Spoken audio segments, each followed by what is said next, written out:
오늘 설교 제목은 부담감을 넘어야, 부담감을 넘어야 라고 하는 제목으로 말씀 나누겠습니다. 얼마 전에 횡단보도를 건너게 됐는데요. 거기가 큰 왕복 몇 차선, 왕복 한 10차선 정도 되는 그 도로의 샛길이에요. 그 도로에 차들이 합류하는 샛길에 있는 횡단보도예요. 마침 그 샛길이기 때문에 큰 도로에는 차들이 많았지만 그 샛길이었기 때문에 거기에 통행하는 차량들은 마침 많지가 않았고, 신호를 기다리는, 그 지하철역 근처였기 때문에 신호를 기다리는 사람들은 좀 있었어요. 대부분 젊은 사람들인데 신호 기다리면서 뭐 하고 있었을까요? 네, 휴대전화를 들여다보고 있었습니다. 저도 같이 기다리고 있는데 저 뒤에서 약간 뒤에서 느릿느릿한 걸음으로 어떤 할머니 한 분이 조그마한 카트 같은 거 있잖아요. 이렇게 이렇게 가벼운 작은 카트 같은 걸 하나를, 빈 카트를 끌고 이렇게 오시는 거예요. 오시더니 횡단보도 앞에서 딱 가까이 와서 두리번 보시는데 차들이 없잖아요. 통행하는 차들이 없으니까 그냥 빨간불인데 횡단보도를 그냥 건너가시는 거예요. 어떻게 됐을까요? 휴대전화를 들여다보고 있던 젊은이들이 어떻게 됐을까요?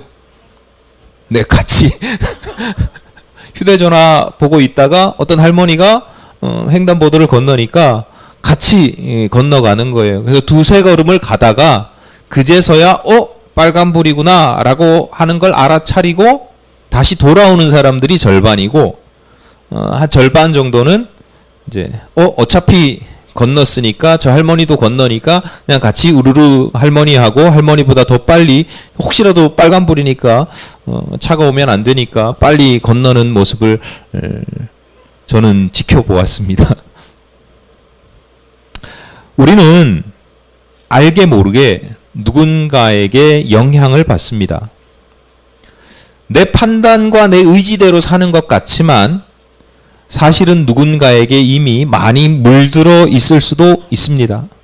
뒤집어서 보면 내가 의도를 하지 않았든 의도를 했든 옆에 있는 사람에게, 주변 사람들에게 영향을 주기도 합니다. 나는 일부러 그런 게 아니에요. 그냥 내 갈 길을 가는데요, 나를 보고 누군가 따라오는 사람이 있어요.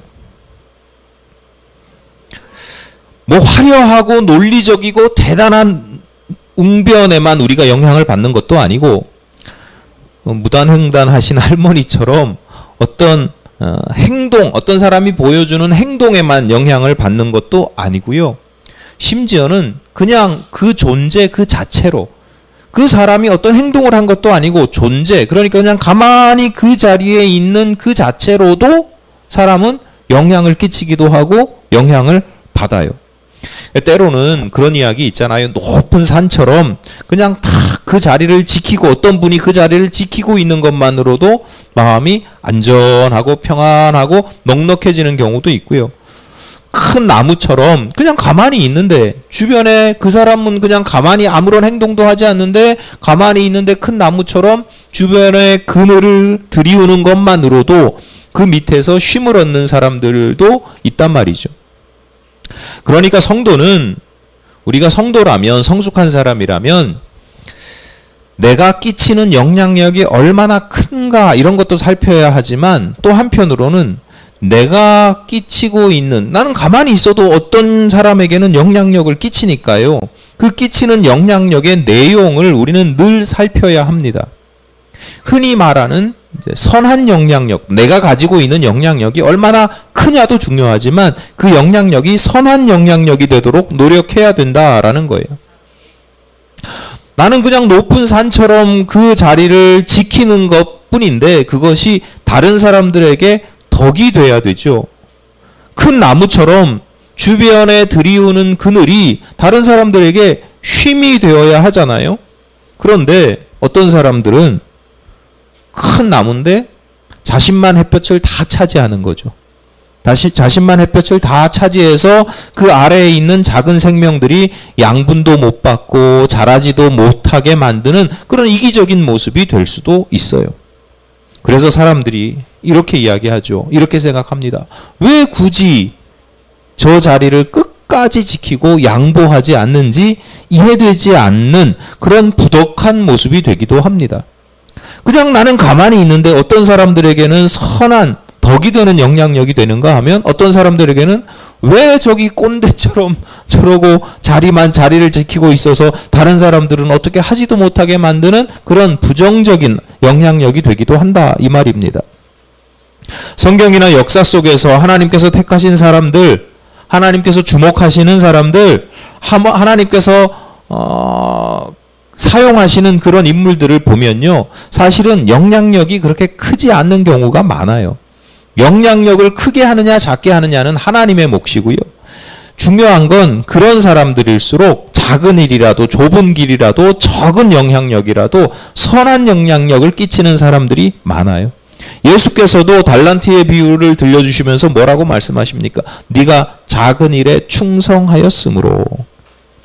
착하고 충성된 종아, 네가 대단한 일을 하고 많은 걸 남겨서가 아니라 네가 작은 일에 충성하였다. 그러니까 작은 영향력이라 할지라도 그것이 선한 영향력, 착하고 충성된 영향력이 중요하다.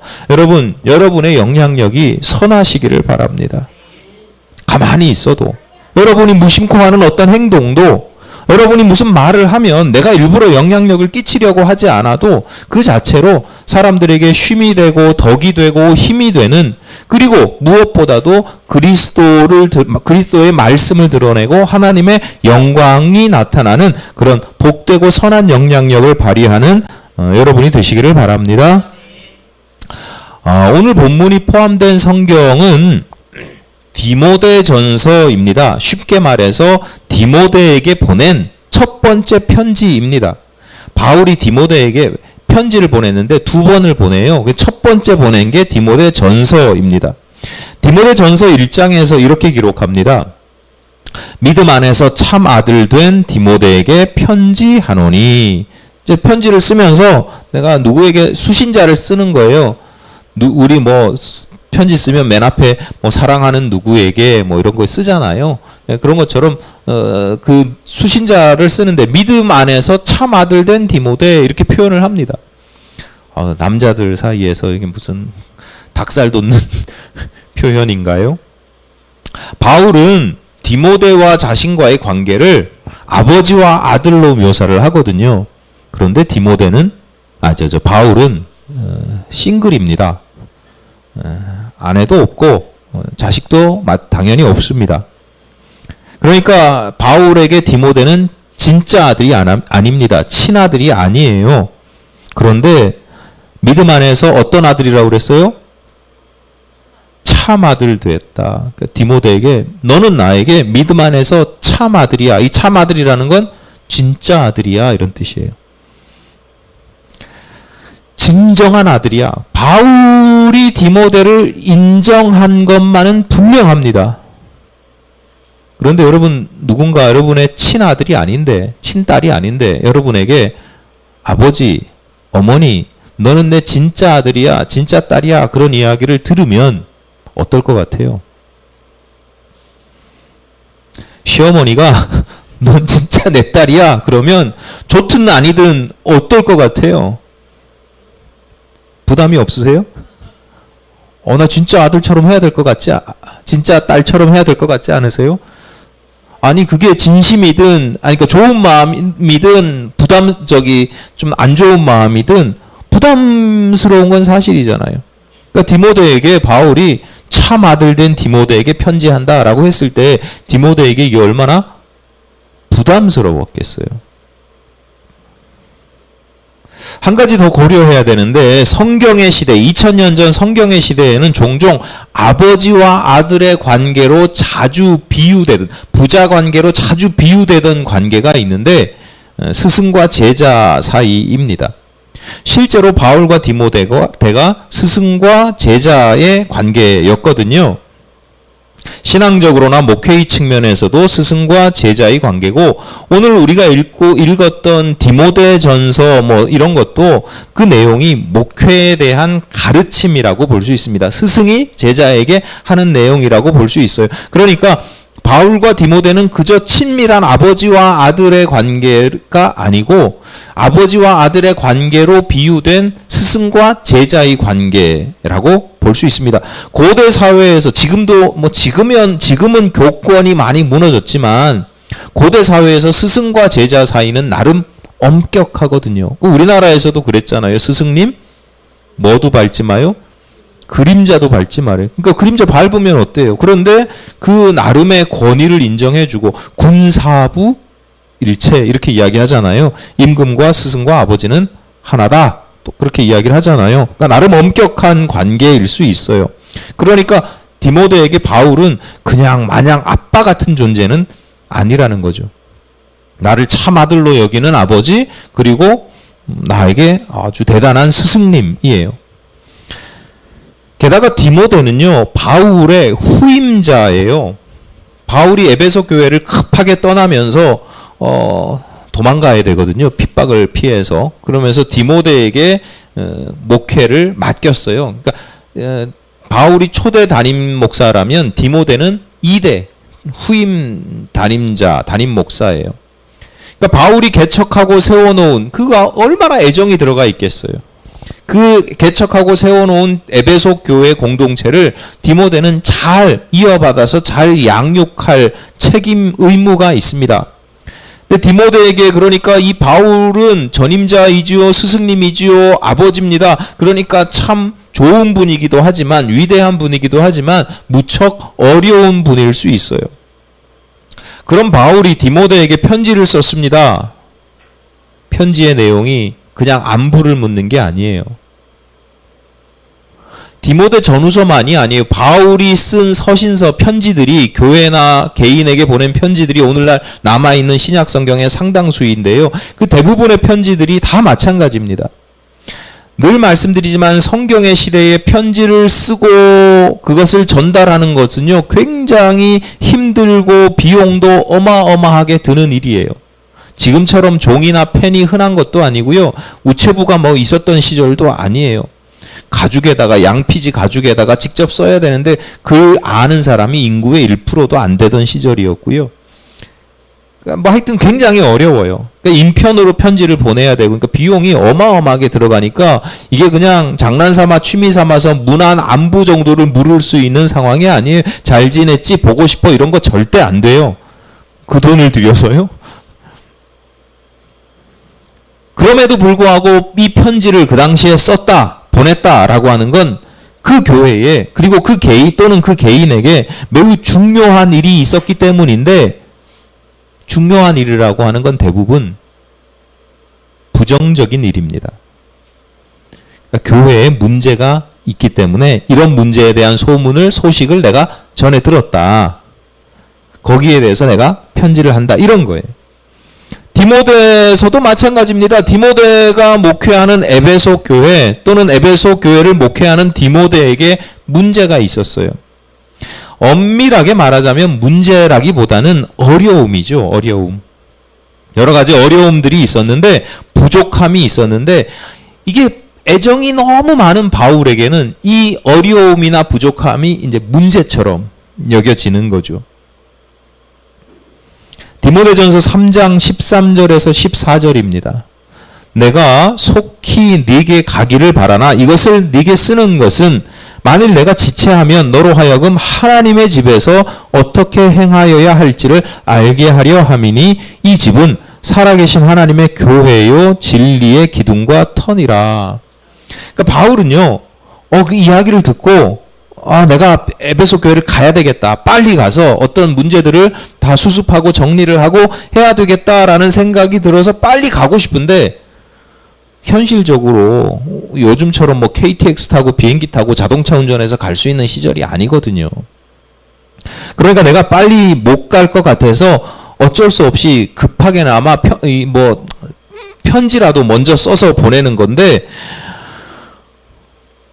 가급적 빨리 막 마음이 급하고 애가 타는데 편지라도 써서 보내야 되는 이유가 뭐냐면 에베소 교회는 살아계신 하나님의 교회이고 진리의 기둥과 터인데 그것이 금이 가고 무너져 가고 있다라고 느끼기 때문이에요. 근데 현실적으로 빨리 도착하지 못할 것 같으니까 급하게 편지라도 써서 보낸단 말이죠. 그러니까 바울과 디모데의 관계가 관계로도 어려운데 지금 상황은 사실은 더 심각한 거죠. 편지가 왔다 하는 것만으로도 디모데에게는 굉장히 이게 부담스러운 상황인 겁니다. 자, 그런데 오늘 본문 그 가운데 오늘 본문에서 바울이 그 편지에서 구체적으로 뭐라고 썼는지를 그 중에 한 일부분을 오늘 본문에서 보는 건데요. 바울은 그 가운데 디모데가 가져야 할 자세를 교훈합니다. 근데 그 주제나 내용이 굉장히 다양합니다.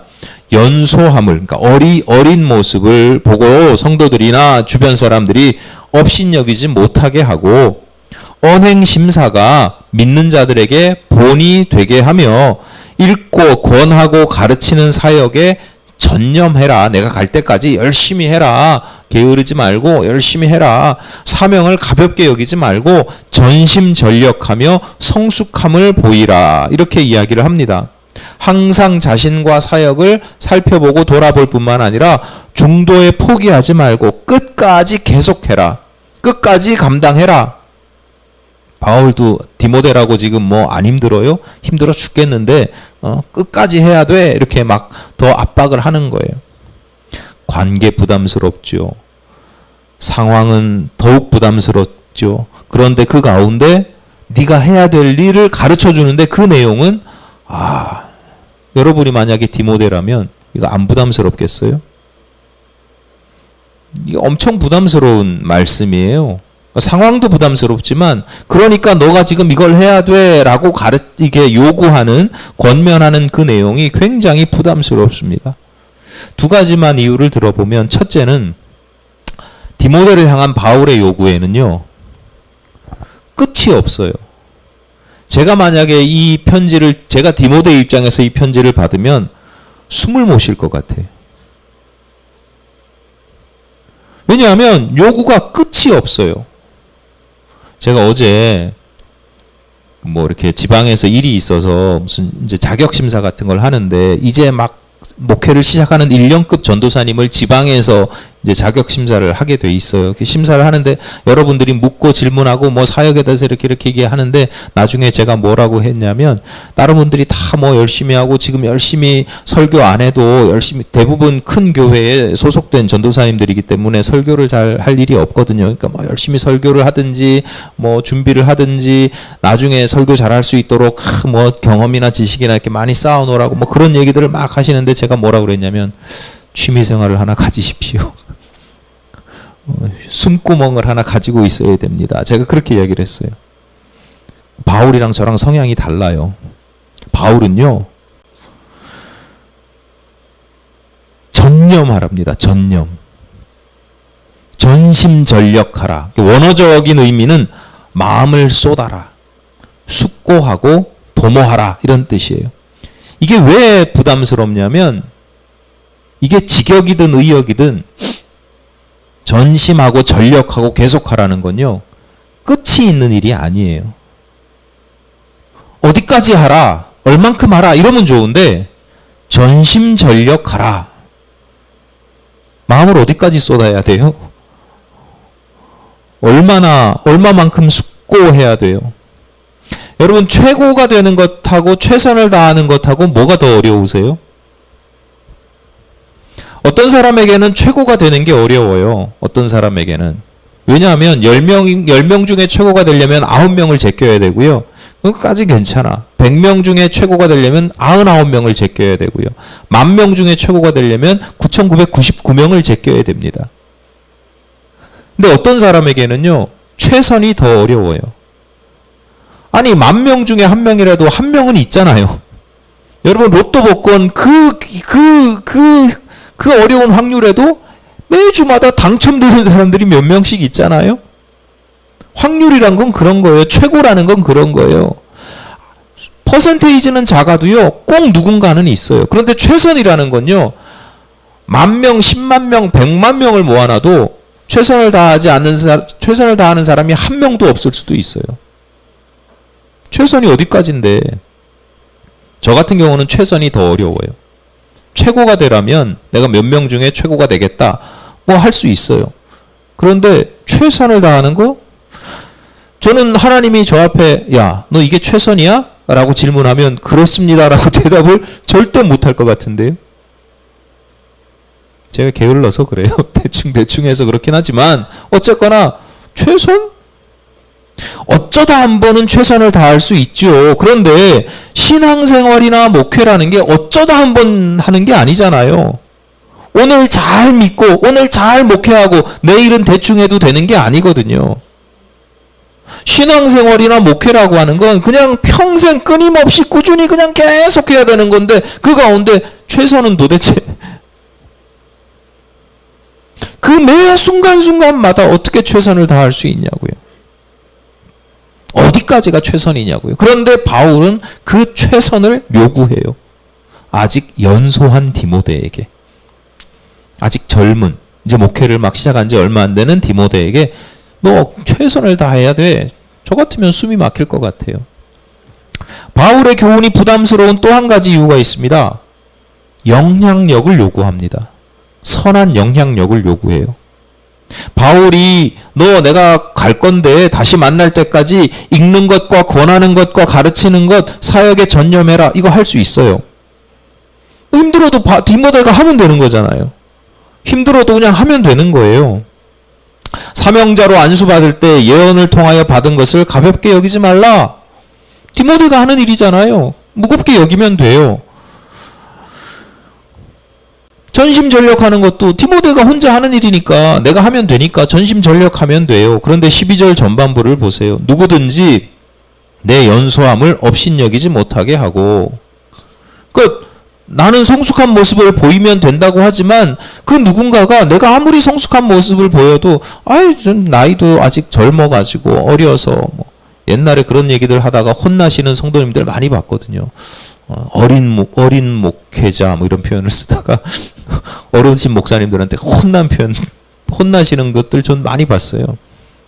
목사를 볼 때 어리다는 게 먼저 나타나냐. 그리고 젊으신 분 이런 식으로 표현하는 것도 아니고 어리다는 게 뭐냐. 그런데 내가 아무리 성숙하게 보여도 내가 하는 건 성숙하게 보이는 일이라 하더라도 보는 사람이 나를 어리게 볼 수도 있고 업신여길 수도 있죠. 그들의 마음을 내가 어떻게 돌이키냐고요. 패를 수도 없고 그거 뭐 잡아서 멱살 잡고 하나님이 혼내십니다 이러면 안 되잖아요. 그런 사람들도 있긴 하더라고요. 그러면 안 되잖아요. 12절 후반부에 믿는 자들에게 본이 되라 라고 말씀합니다. 본인의 말과 행실과 사랑과 정절에 있어서 내가 최선을 다할 수 있어요. 그런데 주변에 있는 사람들이 아무렇지도 않게 여기면, 당연하게 여기면 그럼 본이 안 되는 거잖아요. 아니 다른 사람들에게 미치는 영향력까지 내가 어떻게 하냐고요. 15절도 마찬가지입니다. 이 모든 일에 전심전력하여 너의 성숙함을 모든 사람에게 나타나게 하라. 네가 성숙해지는 건 당연한 거야. 그런데 그 성숙함을 모든 사람에게 나타내야 돼. 다른 사람들한테 일부러 보이는 게 아니고 네가 아주 성숙해져서 그것이 다른 사람들에게 영향력이 되도록 해라. 이렇게 요구를 하는 거예요. 부담스럽지 않으세요? 바울이 이렇게 부담스러운 요구, 받아들이기에 따라 무리한 요구를 하는 이유가 있어요. 본문 16절 후반부입니다. 함께 읽겠습니다. 시작. 이것을 행함으로 네 자신과 네게 듣는 자를 구원하리라. 너 이렇게 해야만 디모데 너 자신과 디모데의 영향력 안에 있는 사람들을 구원하게 된다라고 하는 겁니다. 여러분 오늘 본문의 말씀이 여러분에게 거룩한 부담감으로 다가오는 복이 있으시기를 바랍니다. 오늘 본문 디모데에게 주시는 말씀이니까 나와 상관없는 이야기입니까? 바울이 목회의 아버지로, 목회의 스승으로서 제자인 목회자에게, 신임 목회자에게 주시는 말씀이니까 난 목사도 아니니까 나에게서 한 걸음 비껴선 말씀입니까? 뭐 그렇게 생각하셔도 어쩔 수 없지만, 그런데 그 결과가 어떻게 됩니까? 본문 16절 후반부를 뒤집어서 읽으면 이렇거든요. 너 그렇게 해야 돼. 그런데 만약에 이것을 행하지 않으므로 네 자신과 네게 듣는 자를 구원하지 못하리라. 뒤집어 읽으면 이렇게 되는 거예요. 여러분, 내가 구원받은 성도라고 하면 누구든지 오늘 말씀에 대해서 나와 상관없는 말씀이야가 아니라 오늘 말씀에서 거룩한 부담감을 느낄 수 있어야 됩니다. 왜냐? 나의 구원과 내 주변에 내게 영향을 받는 사람들의 구원이 별개의 문제가 아니기 때문이에요. 나만 천국 가고 나만 구원받고 내 주변에 있는 사람은 나랑 상관없어. 이게 아니란 말이에요. 내가 진짜로 제대로 구원받기에 합당한 사람이 되면 그 영향력으로 말미암아 그 주변에 있는 다른 사람들도 구원에 이르게 됩니다. 내가 구원받기에 합당하지 못한 사람이라면 그 영향력으로 내 주변에 있는 사람들도 구원에 이르지 못하게 만들 수 있습니다. 그러니까 성도는 자기 자신만, 자기만 구원받는 사람이 아니에요. 여러분, 나의 영향력으로 말미암아 주변 사람들이 구원받는 모습을 보면서 나의 구원을 확신할 수 있어요. 내 주변에 있는 사람들이 나로 인해서 구원받는 걸 보니까, 달라지는 걸 보니까, 성숙해지는 걸 보니까 내가 성숙해졌구나, 내가 구원받은 사람이 맞구나 라고 확신할 수 있어요. 그런데 반대의 상황도 있어요. 내 주변에 있는 사람들이 나에게 어떤 선한 영향력도 받지 못하고 구원받지 못한다는 건 결국은 내가 구원받지 못할 존재이기 때문일 수도 있어요. 그러니까 디모데가 느낄 그 어마어마한 부담감이 곧 나의 부담감이 되어야 된다라는 것입니다. 1947년 미국 시카고에서 있었던 일입니다. 찬드라 세카르라고 하는 인도계의 물리학자가, 천체 물리학자가 있었는데요. 그 무슨 천문대 같은 데서 근무를, 근처 천문대에서 일하고 있었는데, 그 근처에 있는 시카고 대학교에서 겨울방학 특강을 진행할 계획을 세우고 찬드라 세카르 박사에게 강의를 부탁합니다. 겨울방학 특강을 좀 부탁드립니다. 연락을 해왔어요. 알겠다고 그랬는데 얼마 지나지 않아서 대학교에서 다시 연락이 옵니다. 시카고 대학에서 연락이 왔는데 특강을 이제 공고를 했더니 신청자가 2명밖에 안 됩니다. 학생이 2명밖에 안 돼서 이거 선생님 죄송하지만, 박사님 죄송하지만 이거 폐강을 좀 해야 되겠습니다. 그랬더니 찬드라 세카르 박사가 아니라고, 내가 그 2사람을 위해서 강의를 하겠다고. 나중에 보니까 그 2 학생은 중국에서 유학 온 물리학 학생이었습니다. 청년들이었어요. 근데 이 시카고가요, 저는 안 가봐서 그리고 지리를 잘 모르는데 시카고가 겨울에 굉장히 춥답니다. 춥고 눈이 자주 온대요. 이 찬드라 세카르 박사가 일주일에 2번 수업을 했는데 왕복 4시간입니다. 한 번 갈 때마다 4시간이고, 다 미국 사람들 그 당시도 지금도 그렇지만 다 운전해서 가야 되잖아요. 그러니까 겨울방학 내내 왕복 4시간 일주일에 2번을 눈길을 운전해 가면서 강의를 진행을 했답니다. 딱 정확하게 10년이 지났고, 그 수업을 들었던 2 청년이 공동으로 노벨 물리학상을 받습니다. 그 수상소감에서 그동안 자기 스승들이 얼마나 많았겠어요. 수상소감에서 그 찬드라 세카르 박사를 언급합니다. 10년 전에 우리 2사람을 놓고 열강을 펼쳤던 그 찬드라 세카르 박사 덕에 노벨상을 받을 수 있었다고 고마움을 전합니다. 여러분, 이 이야기를 읽으면서 나 같으면 찬드라 세카르 박사처럼 강의할 수 있을까? 한번 생각해 보세요. 하겠어요? 이게 참 내가 하기 싫다 이렇게 얘기하는 것도 아니고 대학 측에서 먼저 만류하잖아요. 아이, 박사님 죄송한데 이거 폐강해야 되겠습니다. 얼마나 내가 손해도 안 보면서 거절할 수 있어요. 그런데 이 찬드라세카르 박사는 교수로서의 소명감을 가지고 열강을 했습니다. 제가 자료를 막 찾아봤는데 아무리 찾아도 이 찬드라세카르 박사가 왜 그렇게 두 사람을 놓고 강의를 했는지에 대한 내용은 찾아볼 수가 없었어요. 그런데 찬드라세카르 박사라고 해서 그렇게 눈길을 운전해 가면서 두 학생을 놓고 강의하는 게 편했을까? 굉장히 부담스러웠을 것 같아요. 부담스러운 일이었을 것 같아요. 그 불편과 고생과 수고라는 그 부담감을 뛰어넘을 때, 부담감을 넘어서야 선한 영향력이 나오는 겁니다. 여러분, 선한 영향력, 거룩한 영향력은요, 부담감을 뛰어넘을 때 나옵니다. 남들이 하기 어려운 일들을 감당하고 옳다고 믿는 일을 위해서 스스로 불편을 감수할 때에 감동을 주고 영향력을 끼치는 법입니다. 그러니까 여러분, 너무 쉽게만 살려고 하지 마십시오. 효율만 따지지 마십시오. 때로는 선하고 거룩한 일에 대해서 부담스러운 마음이 들지요. 그럼에도 불구하고 그 일을 감당할 수 있어야 합니다. 힘들다고 바쁘다고 신앙생활 대충 하지 마십시오. 힘들어도 바쁠수록 더 신앙생활 열심히 할 때 그 신앙이 누군가에게 본이 되고 거룩한 영향력을 발휘하게 되는 겁니다. 가끔 찬송가, 복음성가, 낯선 곡만 불러도 왜 이런 걸 부르나 부담스러워 하시는 성도님들을 보면 가슴이 탁 막혀요. 나한테 안 맞는 부담스러운 곡이라는 거 다 알아요.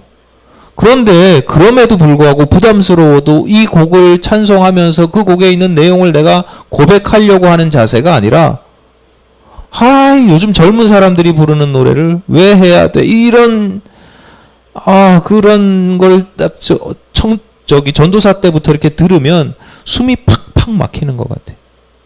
어제도 아까 말씀드렸지만 장로님들, 이제 진급 중인 장로님들 심사하는데 참 감사했던 것 중에 하나는 1년 보내니까 어땠어요? 하니까 자기는 장로님이 되는 것으로 만족하지 않고 계속해서 은퇴할 때까지 계속해서 자기를 더 업그레이드 시키고 더 성화시키겠다고 그런 말씀을 하시고 실제로 그렇게 하신다는데 너무너무 그냥 감동이 되더라고요.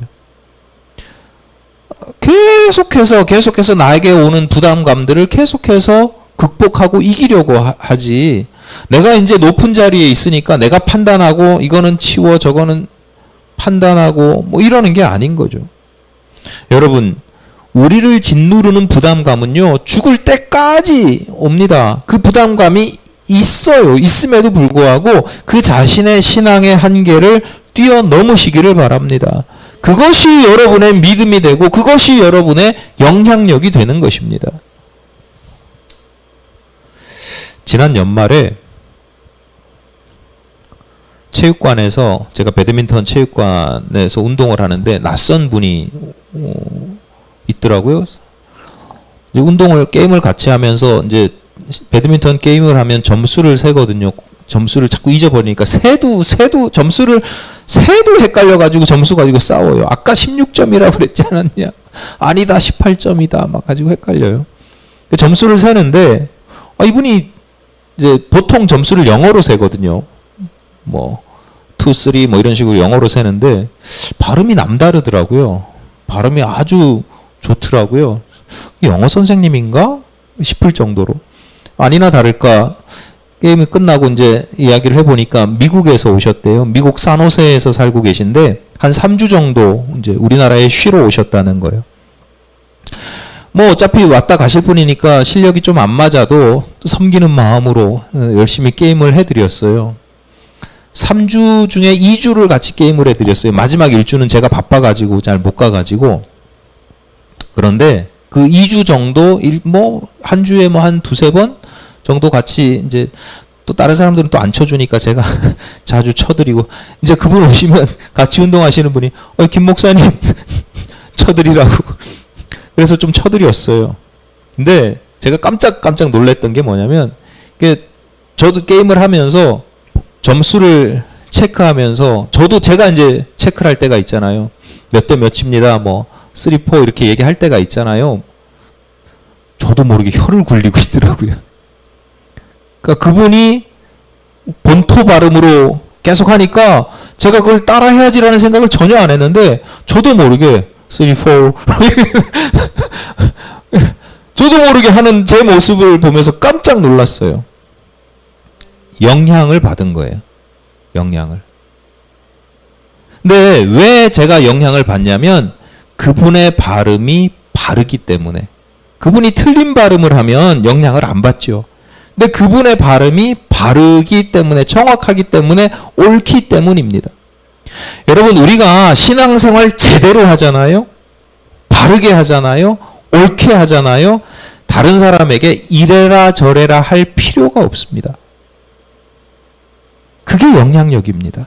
내가 신앙생활 제대로 하잖아요. 그러면 다른 사람들이 그냥 다 따라합니다. 여러분, 교회에서나 세상에서나 내가 신앙인으로서 바로 서고 제대로 기도하잖아요. 다 따라합니다. 제대로 말씀대로 살면요, 다 따라해요. 여러분이 구원받기에 합당한 존재가 되면 그 영향력이 자연스럽게 나타나는 거예요. 그런데 왜 영향력이 나타나지 않아요? 결국은 그거예요. 제대로 신앙생활하기가 어려워요. 제대로 말씀대로 살아가기가 어려워요. 왜? 또 본질 또 한 걸음 더 들어가면 우리 가운데는 그냥 적당히 신앙생활 하려는 마음이 있어요. 부담감을 넘어서지 못해요. 어떤 거룩한 부담이 왔을 때 이거 내가 넘어서야지 이런 생각보다 여기까지. 그래서 대충 신앙생활 하다 보면 그게 그냥 대충 신앙생활 하는 게 아니라 그게 또 다른 영향력이 돼버려요. 다른 사람들에게도 대충 신앙생활 해도 되나 보다. 그게 분위기가 되는 거예요. 부정적이고 심지어 악한 영향력을 끼치기도 해요. 나만 그런 게 아니라 그냥 대충 여기까지 신앙생활 해도 되나 보다라는 분위기를 만들어요. 내가 선한 영향력, 대단한 영향력을 끼치지 않는다고 해서 괜찮은 게 아니라 내가 어떤 식으로든 영향력을 끼친다니까요. 부정적인 영향력을 끼칠 수도 있는 거예요. 여러분, 신앙적으로 어떤 영향력을 끼치고 싶으십니까? 늘 말씀드리지만 제 개인적인 성향이기도 하지만 저는 성도들에게 부담감을 주고 싶어 하지 않습니다. 부담감 드리는 것 참 어려워요. 그러니까 제가 오늘 여러분에게 부담감을 넘어서야 됩니다 라고 설교하는 것 자체가 저에게는 굉장히 큰 부담이고, 그 부담감을 저는 지금 넘어서서 설교를 하고 있는 거예요. 왜냐? 하나님의 말씀이니까. 바울의 권면이니까. 저는 여러분 부담감을 가지십시오 라고 설교하기 싫지만 말씀을 의지해서 부담감을 가지라고 오늘 선포하는 겁니다. 여러분, 부담감 가지시고요. 제 마음 아시죠? 이렇게 이야기하면서도 너무너무 죄송한데, 부담감을 뛰어넘으시는 게 그게 옳습니다. 저를 위해서가 아니에요. 여러분을 위해서 드리는 말씀이에요. 그것이 여러분의 구원을 이루고 주변 사람들을 구원하는 선한 영향력을 갖게 되는 것입니다.